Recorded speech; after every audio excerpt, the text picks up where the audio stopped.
Hello crafty friends, I'm Lien from Studio Kato and I'm so glad you're joining me again today.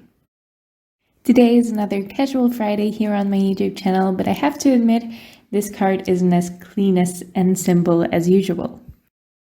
Because I wasn't really in a clean and simple mood, but I am using this card to show you a couple of ways to break up the white space in clean and simple cards. Now I'm starting out by stamping my focal image in Memento Tuxedo black ink because I will be doing some Copic coloring. Well, not with Copics, but just with alcohol markers. This image is from the Autumn Apple Cider stamp set by Reverse Confetti, and it's quite large, which I love because that means I only need one focal image. And it was a little bit tricky to color this in. I am not used to coloring in such large spaces with alcohol markers, so it took me quite a couple of layers to get this blend smooth. I'm working on Clairefontaine DCP 250 GSM cardstock. This is great cardstock for ink blending and for alcohol markers. You can find this easily anywhere in Europe, but in the US it's a little bit more tricky to find. Any marker-friendly paper will do though. You don't need heavyweight cardstock for this. I just prefer working on slightly sturdier cardstock. When I'm coloring these images, I always like to go from darkest to lightest color because that gives me the smoothest blend. But if you prefer working the other way around, do that. Anything that works for you is fine. Apart from the blue here, I am sticking to quite muted colors because I wanted that blue to really pop on my card. And I also have another color to pop on my card as well, in the form of a pattern paper strip later. Now I do try to get as much contrast as possible between my darkest and my lightest shade in every piece I am coloring because that brings a lot of life to the image. So for the coffee, for example, or the apple cider, I suppose, I am using quite a dark brown as my darkest color and a really light cream color as my lightest one. Now I'm not doing anything fancy for my coloring, but I wanted to keep it in its entirety in the video because it did take me a while, and I just wanted to show you that it takes me a lot of layers to get a smooth blend in most of these images. Not all paper can handle this many layers of alcohol markers put on top of it. You usually get a lot of bleeding outside of the lines if you do that. But I've heard great things about Translotype paper if you can't find the Clairefontaine paper anywhere where you are. So just look online and see what other crafters are using for their alcohol markers. With my focal image all colored in, I can fussy cut that out and start working on my backdrop. Most of my card is going to be white space, but I wanted to break that up a little bit and also use something to ground my focal image on this big white panel.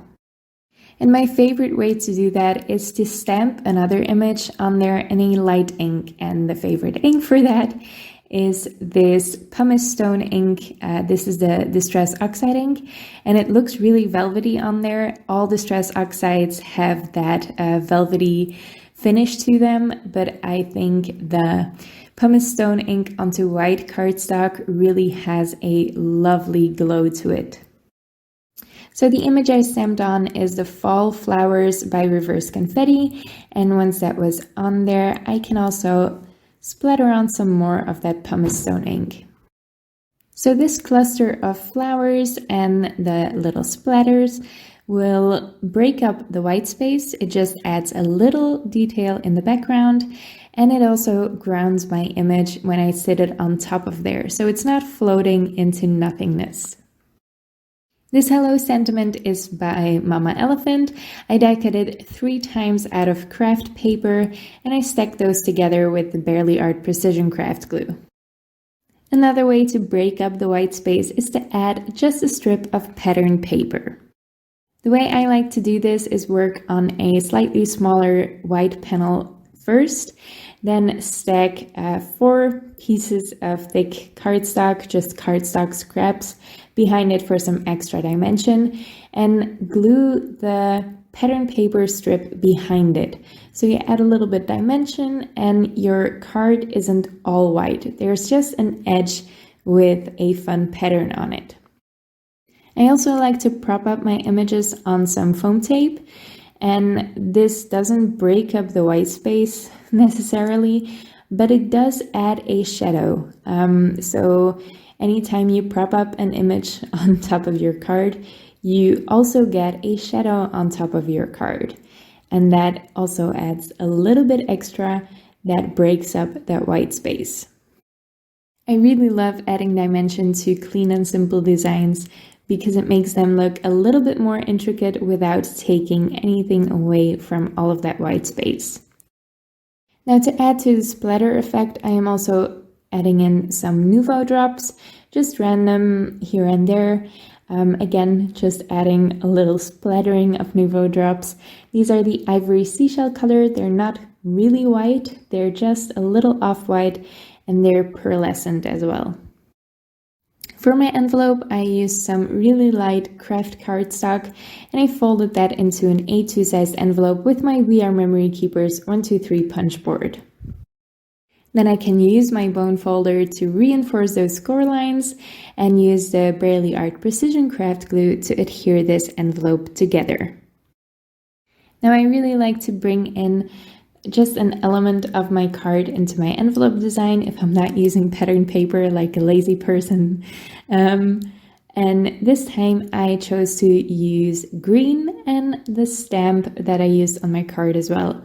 So there was green on my card and I brought that into the envelope, and I also brought those flowers back into the envelope as well.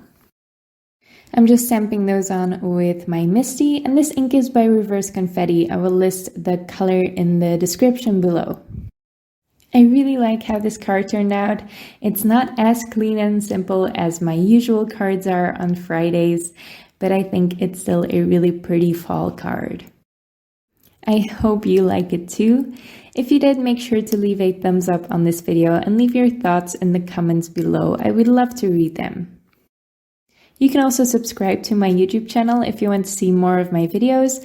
And if you want to see me craft live, I will do that on Instagram on the Crafty Meraki account every Saturday from now on. And it's starting tomorrow, so make sure you check that out. I will leave some more information about that in the description below as well. But I would really appreciate it to see some of you guys there. Maybe we can chat a little bit while I'm crafting. That would be really fun. Thank you so much for watching, and I'll see you next time.